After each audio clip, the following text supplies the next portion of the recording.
Ancient Egyptian civilization lasted more than 3,500 years. One of the most enduring cultures of all time. Yet its people wanted more. They wished to live forever.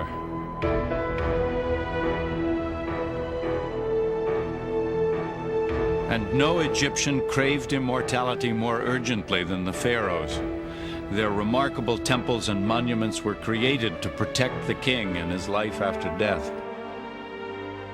Yet in all the land of ancient Egypt, from the Mediterranean to Nubia in the south, only one king's mummy lay undisturbed into the modern day. Here, far to the south of the pyramids, in the Valley of the Kings, the discovery of that tomb would stun the world.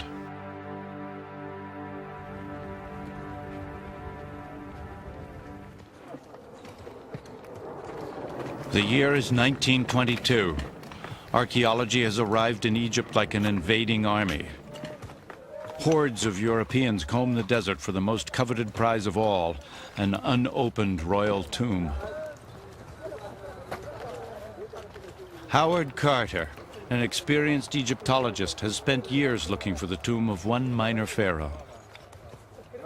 The little-known ruler's name was Tutankhamun, King Tut. He was down to nobody. This was the 10th year. The money was running out. He was a romantic. You have to be to remain in Egypt that long. Driven.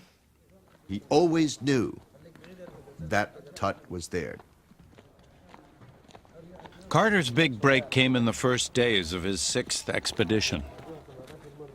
He discovered indications of a crypt that lay buried beneath a later pharaoh's tomb, an accident of fate that had kept it hidden from grave robbers for centuries.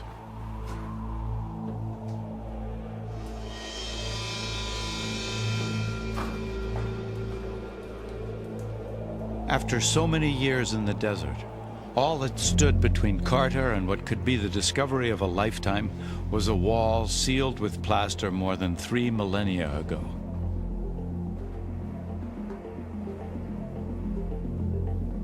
Carter had no intention of letting the finer points of the law slow him down. Without proper authority from the Egyptian officials, he began to chip away at the wall.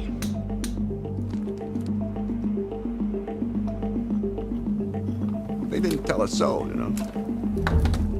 And then he opens the thing up and the rush of ancient air comes out and the smell of all of those things in there. There cannot be imagined a more dramatic moment in the history of archaeology. You can imagine the feeling.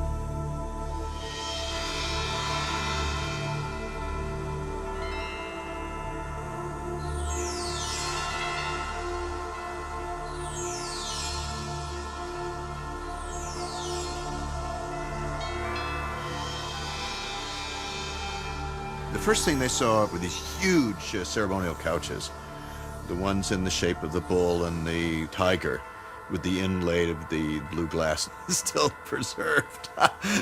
Nobody had ever seen the likes of that, even in reliefs or paintings in the tombs, nothing like that. When King Tut prepared for eternity, he brought with him all the comforts of home. Baskets and pots, toys and cooking utensils, food and weapons, even clay models of servants to wait on him in death as they had in life.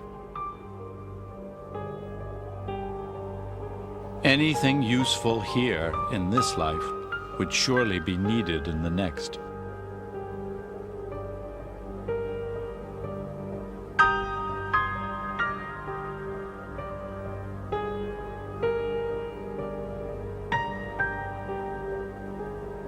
But about the king himself, very little is known. Only that he was 18 or 19 when he died, and that he had a young wife. Even the mummies of 2 babies, also found in the crypt, remain orphans of the mysteries surrounding the young pharaoh's life.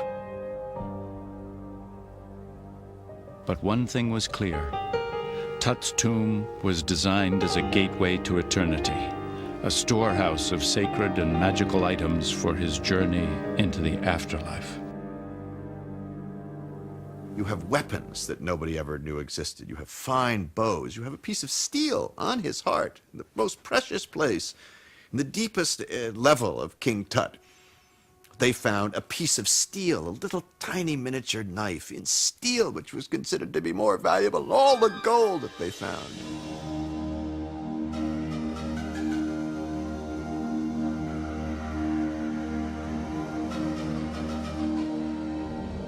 It was in the great nested shrine that the most magnificent treasures and King Tut's mummy were found.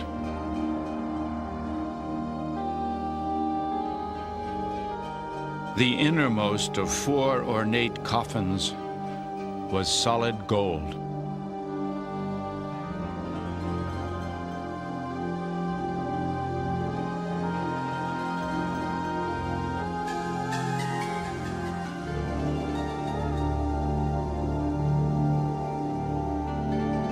But it was not enough to assure Tut's place in eternity. His mummy was shattered as soon as Carter unwrapped it, searching for the king's jewelry.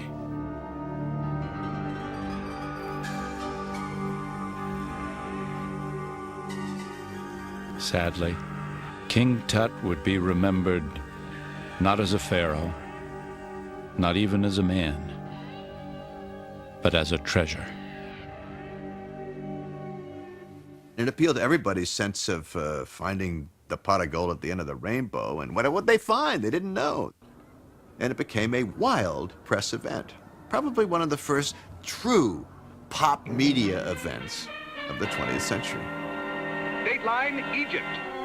In the shadows of the silent Sphinx and the gigantic pyramids that stood as lonely sentinels over the vast stretch of burning sand, an English archaeological expedition headed by a man named Howard Carter sought to uncover the tomb of an ancient Egyptian pharaoh. It was one hell of a news story. I mean, this was top stuff. No treasure, before or since, compares with what Carter had found. Again, we get back to this sense that this was for human beings and they had used it. The little tiny toys in this tomb have marks of Tut as a kid having bounced them around. The weapons had been used. Some of the arrows had been, slightly dented. He was out there practicing. That, I think, is the gripping humanity of it.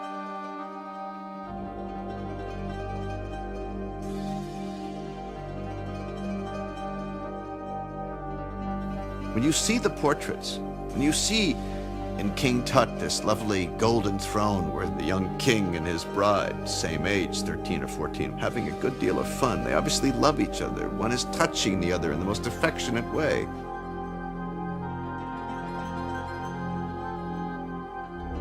In life, King Tut ruled all of Egypt.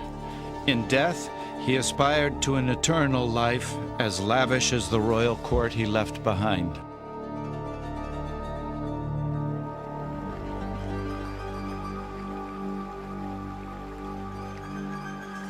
Like all ancient Egyptians, Tut believed death was a journey across the Nile, a passage from the land of the living in the east to life everlasting on the river's western shore.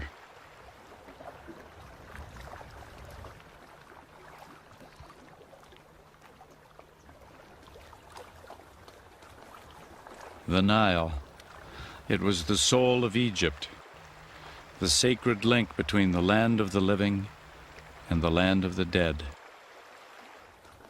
The Egyptians lived on the eastern side, but whether you were a pharaoh buried in a pyramid or a commoner laid to rest in the sand, you hoped to be buried on the Nile's western shore. In its constant and dependable rhythms, the river provided the basis for their belief in a passage from this life to the next, from one shore to the other, a passage to eternity. The Nile was the vein for the heart of the Egyptian. The water which is coming from the flood It's red. Red is fertile. This is the mud that's going to give to feed the land of Egypt. The ancient Egyptians' oldest myth, the story of creation, was set amid the swirling waters of the Nile.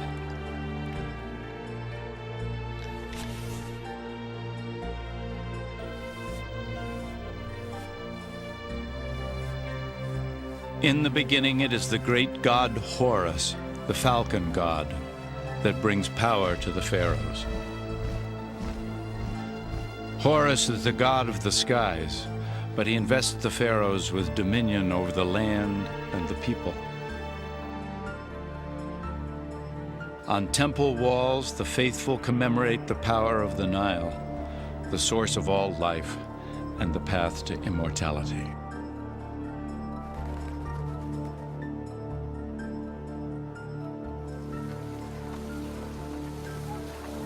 The Nile's water, the sacred bond uniting the pharaohs and their people from the moment of creation to the present day.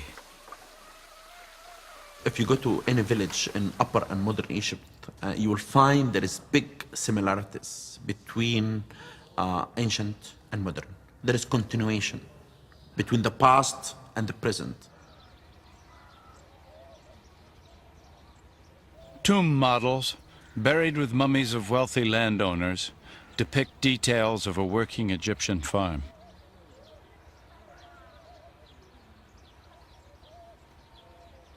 It is a rare glimpse into the texture of life 4,000 years ago. But the lives of the pharaoh and the farmer had little in common beside their desire for eternal life, and no element separated them more than stone.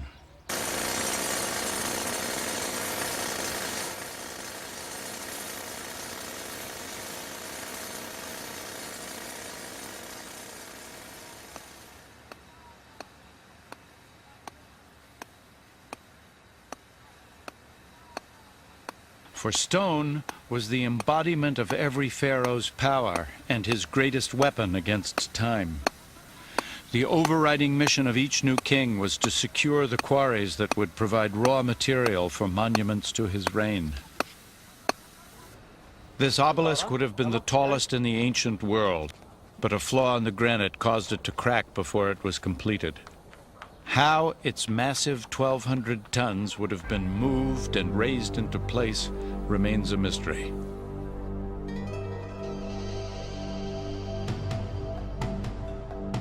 In ancient Egypt, stone was the medium of immortality. It was stone that assured the king's name would be remembered, his immortality guaranteed. And one pharaoh surpassed all others in his efforts to be remembered. His name is Ramses the Great. The greatest builder in Egypt's history, Ramses ruled until his 90th year. His harem overflowed with queens, lesser wives, and concubines, and included 3 daughters and a sister. He was father to more than 90 children. But his greatest legacy was left in stone. As a great general motivates his troops for battle, Ramses' most inspirational words were for his builders.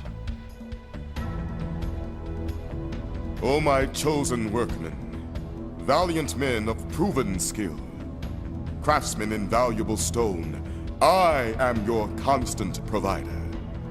The granaries groan with grain for you. None of you need pass the night in hunger. But even Ramses' stone monuments would lose the battle against his ultimate enemy, time. Across the river from Luxor, in the temple built to preserve his memory, Ramses' fallen statue lies broken, his features worn away. His head resting at the feet of god figures whose powers could not protect the legacy of Egypt's mightiest king. The temple where the name Ramses would be kept alive forever now stands empty.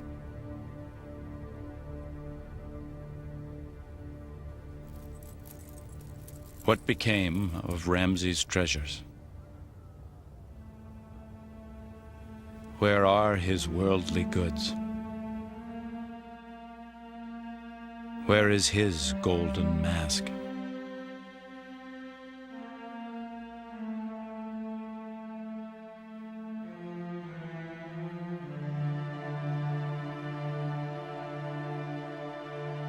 Only this survives. This is the naked mummy of the once mighty Ramses.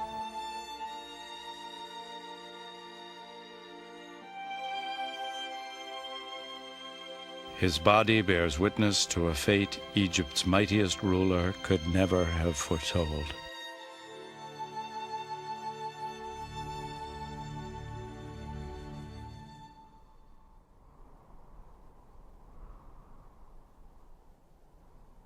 By the year 550 AD, the golden age of Egyptian civilization had passed.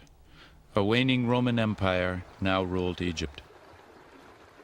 With the Romans came Christianity. The ancient faith in reincarnation and immortality was banned. Still, one last bastion of Egypt's ancient knowledge and beliefs remained. This secluded shrine named the Temple of Philae.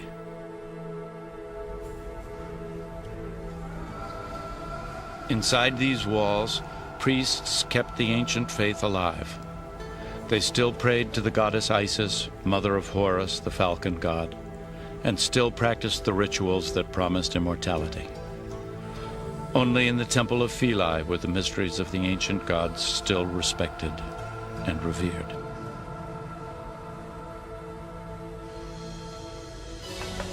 And only these holy men could still read the ancient writing, the hieroglyphs carved upon the walls.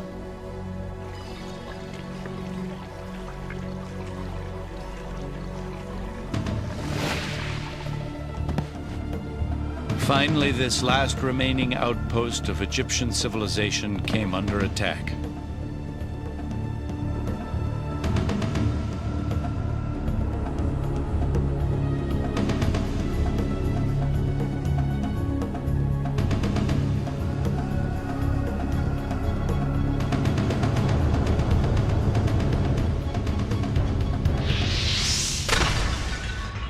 A mob of Christian zealots, outraged at the continuing worship of pagan gods, assaulted the priests, breaking the last living link to the pharaohs.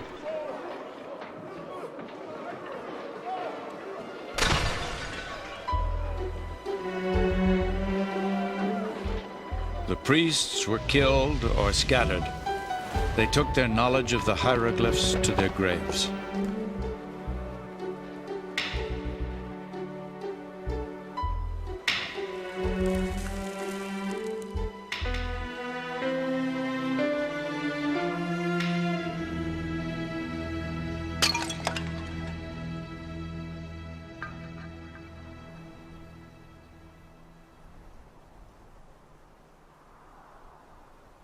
Egypt's dreams had been destroyed. The divine secrets of sleeping pharaohs, their sacred quest for immortality, all lost, perhaps forever, beneath the drifting sands.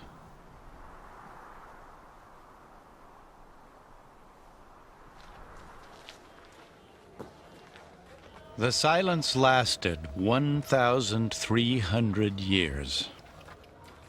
Then another invader arrived. In 1798, Napoleon Bonaparte brought his armies to Egypt, seeking empire and knowledge. With his soldiers came a unique group of scientists and artists to study and record the remains of ancient Egypt. A year into the French occupation, troops demolishing a wall made a remarkable discovery. They stumbled upon one of the most significant archaeological finds of all time. the Rosetta Stone. The Rosetta Stone is one of those wonderful chance archaeological discoveries which change history. Without accident, archaeology would never have happened. All the greatest discoveries, many of them have been made by accident. Literally the moment it arrived at the French Institute in Cairo, the experts there recognized that this really was the way in which it might be possible to decipher hieroglyphs because there was Greek on the stone. The Greek was the key. For carved above the Greek inscription was the same message in the forgotten hieroglyphs of ancient Egypt. Because Greek was known to scholars, it provided the key to decoding the language of the pharaohs. Now, thousands of years of ancient Egyptian writings could be translated.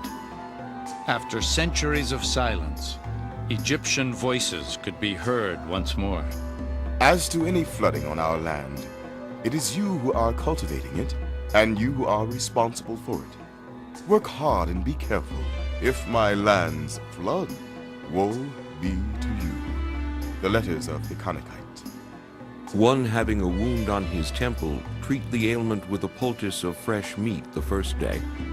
Treat afterwards every day with grease and honey until he recovers. The Surgical Papyrus. The sound of your voice is sweet, full like the taste of date wine. And I, drunken girl in a tangle of flowers, live only a captive to hear it. Love poem, circa 1300 BC. The discovery of the Rosetta Stone, along with the paintings of Napoleon's artists, provided the West with a window into the magical land of the pharaohs. Kings who built magnificent monuments and were rumored to have learned the secrets of eternal life. And the world fell in love with Egypt. Now, tourists and mystics, treasure hunters and archaeologists all descended on the valley of the Nile.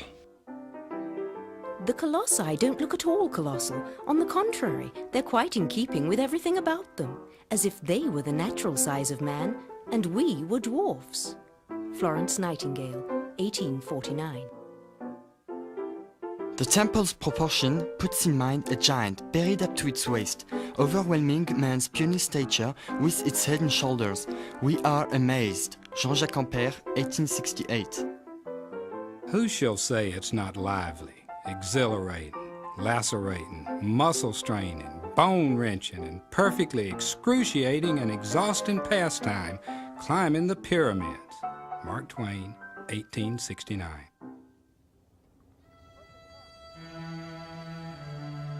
But of all Egypt's wonders, one captured the world's imagination like nothing else in human history. In the desert of the Giza Plateau, stoically surviving the swirling winds and grinding sands of nearly 5,000 years, they defined this society that dreamed of immortality.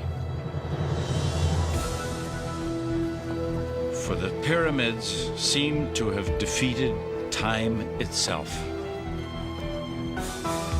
The world's most recognized symbol of the glory that was ancient Egypt, built as tombs, later gutted, robbed, battered by the centuries, and still they endure.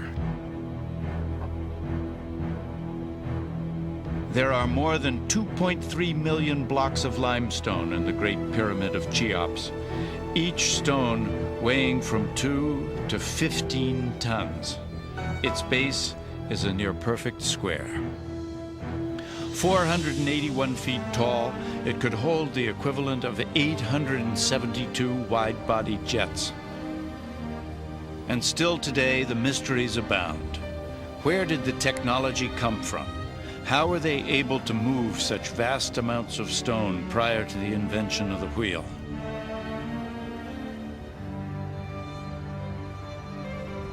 Perhaps most intriguing of all, who could have imagined all this possible?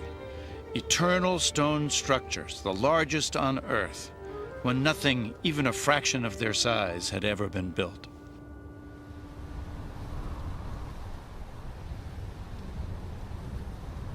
The answer lies 9 miles south, among the old kingdom tombs of Saqqara and the step pyramid of King Josa, the very first stone building in all the world.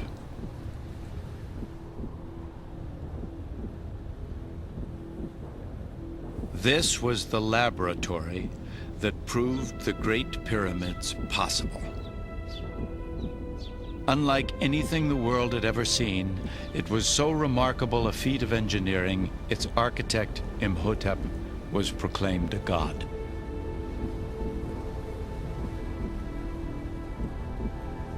Originally designing a simple, low-slung tomb called a mastaba, Imhotep wasn't satisfied. He added one layer, then another, and another, and another, as if building steps to heaven.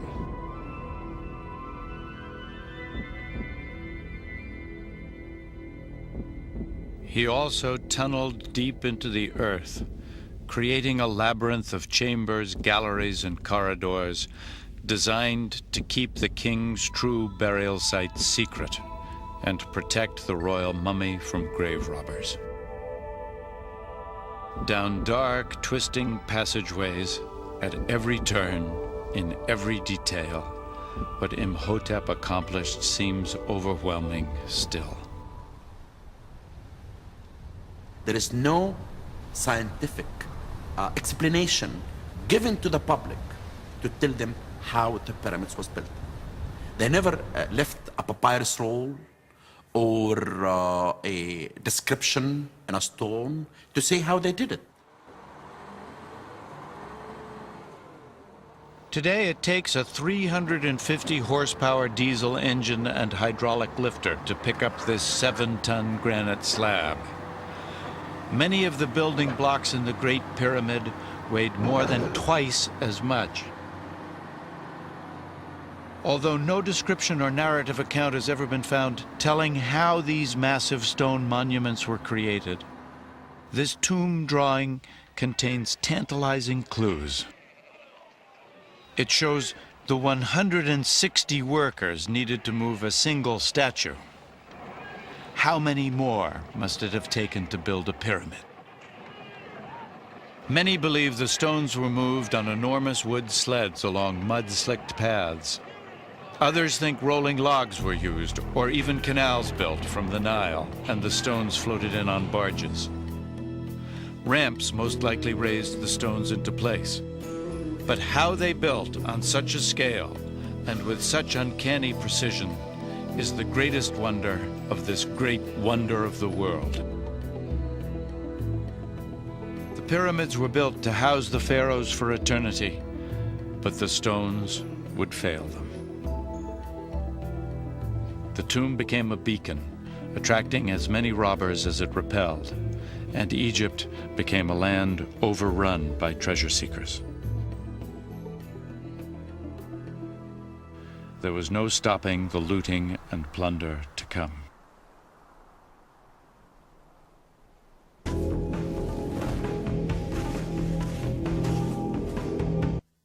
And the plunder continued down through the centuries. In the unbridled looting of the 1800s, nothing was sacred. A giant head of Ramses was dragged from the desert and brought to the British Museum. I found it near the remains of its body and chair, apparently smiling at me at the thought of being taken to England. Gianni Belzoni, 1880. Even a man of science, the French archaeologist Auguste Mariette, left a trail of destruction in his wake. A brilliant scholar, Mariette discovered the long-lost tomb of a cult that worshipped sacred animals 3,000 years ago.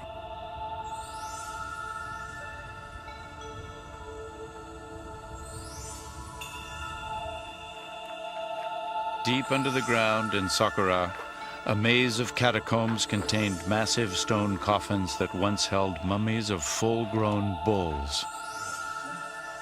Each granite chamber weighed 80 tons.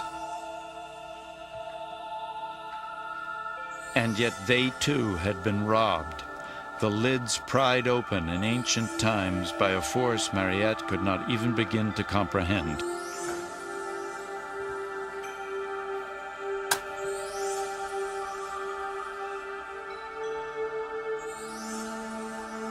Only one sarcophagus remained unopened, but Mariette and his men came well armed.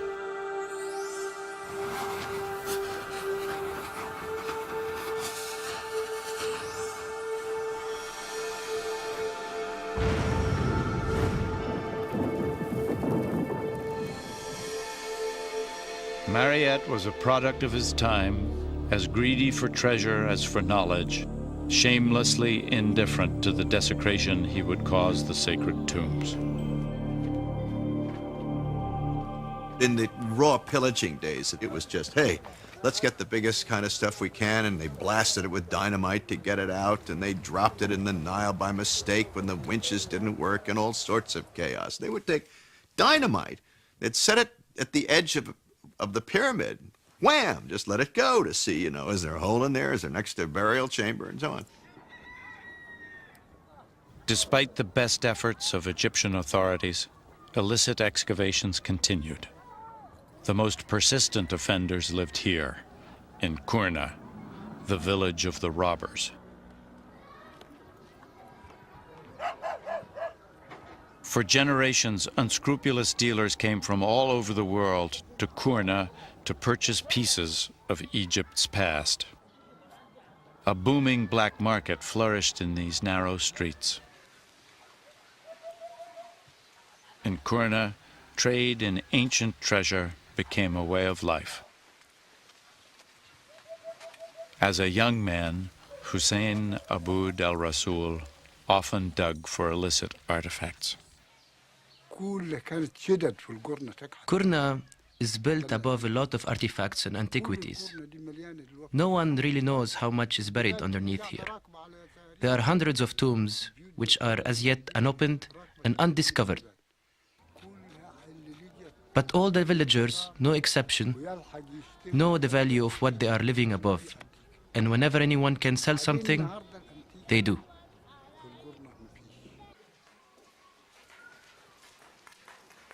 The town is located on an ancient burial ground.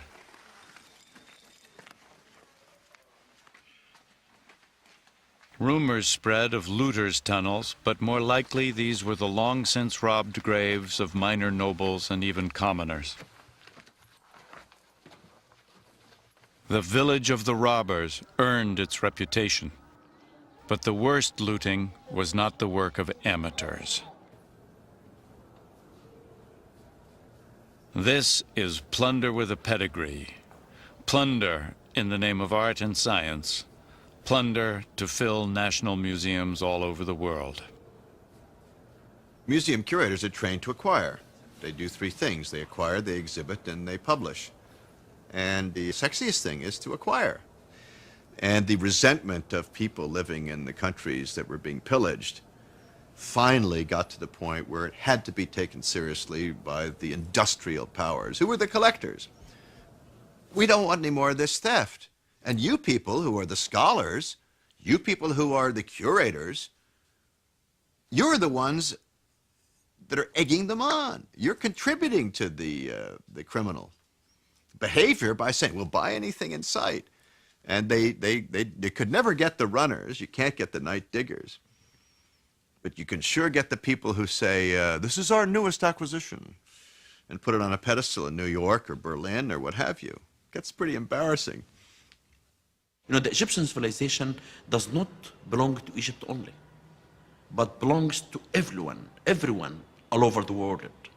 We as Egyptians are guardian to this civilization.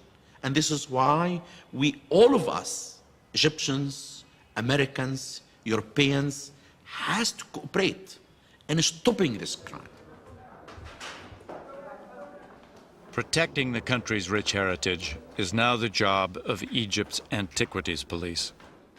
From his Cairo headquarters, Colonel Mekhled leads a skilled unit of investigators, perhaps the best in the world at what they do. Any theft, large or small, constitutes a threat to our culture and heritage. It's a heavy responsibility. We aren't just fighting crime, we're protecting our past. I love this culture. When I hold a statue in my hands, I'm holding a piece of my heritage. I feel the continuity between the present and the past. But despite the best efforts of the Antiquities Police, the plunder continues.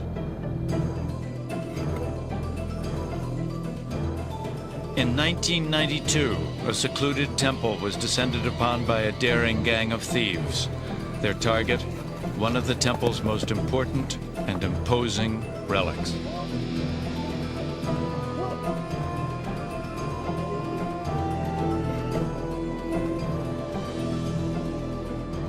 We got a report on the theft of the head of a huge statue from an area about 100 miles west of Aswan, almost in the middle of the desert and very difficult to reach. This was a hugely important piece because it was a statue of Ramses the Great. In cases like this, everybody in the department, regardless of rank, pulls together to solve the theft and retrieve the stolen artifacts. Colonel Mekled's team eventually captured the thieves and recovered the stolen head.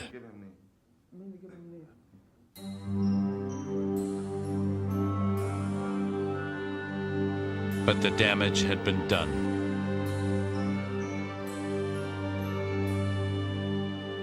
Yet it was not stone, but flesh and blood, the mummies of ancient Egypt's greatest rulers, who would suffer the worst desecration of all.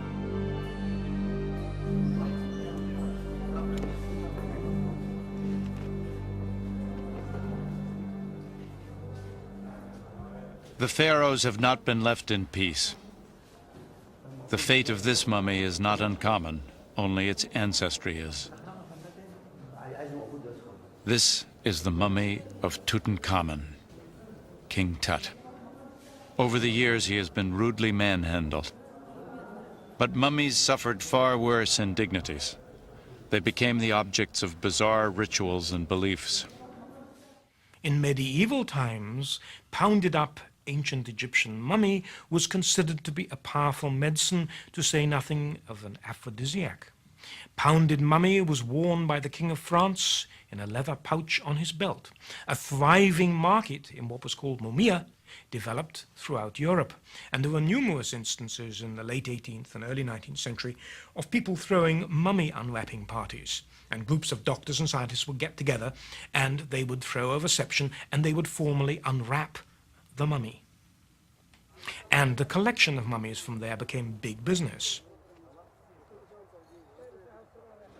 For over 1,000 years, human beings have been treated as display pieces, historical oddities, props for cheap magicians. But another chance discovery, more than a century ago, would forever change the way mummies were treated. Ironically, the astonishing find was made above the town of Kurna, the village of the robbers. Here, in a cave, lay the coffins of 32 kings and queens, including the mummy of Ramses the Great. 3,000 years ago, their royal priests carefully identified each ruler and hid their remains in this secret burial chamber.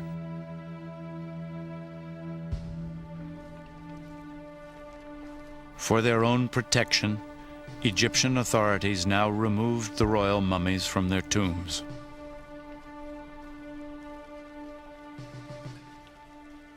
And this collection of ancient rulers formed a funeral procession unique in human history.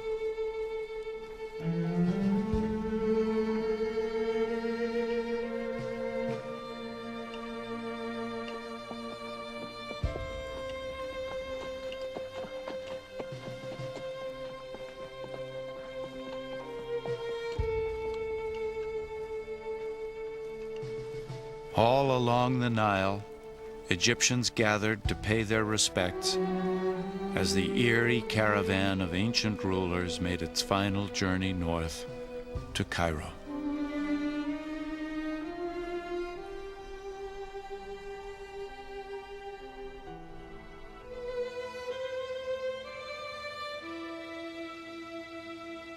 Today, a century later, Ramses and all the royal mummies lie in an upper gallery of the Cairo Museum.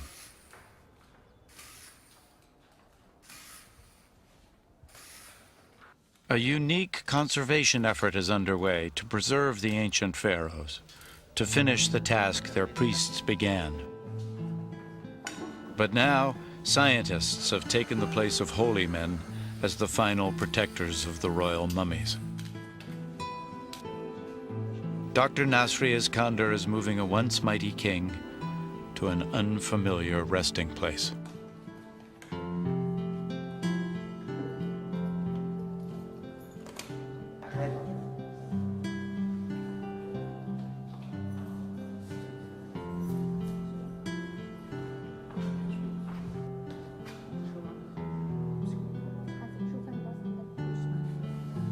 Steel and glass have replaced the stone and jewels of his original tomb. The casing will be filled with an inert gas to reduce further damage to the mummies.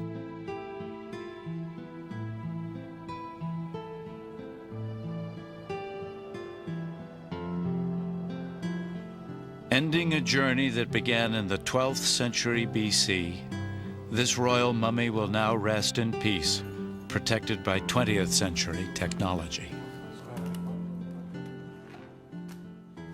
This is the best way. It simulates the atmosphere inside the tombs itself, in the old times. Every time I see this, I feel a deep feeling, and you see that man face to face. It's an unforgettable moment. It's very difficult to explain things like this, but I feel I'm a part of this. It's our history, and now it's world history. It may be that what makes Egypt so mysterious and majestic is that traces of the humble have all but disappeared, erased by the passage of time. Our vision is of the exotic, the monumental buildings and the royal treasures of dazzling and inspired beauty. It is the fabulous trappings of priests and magicians, the resting places of queens and kings which survive. But the things that really ground us are the mummies, the preserved faces of the men and women who lived life to its fullest and who died hoping that their perfect lives along the Nile were never really over. Here, now, they are closer to eternity than they have ever been.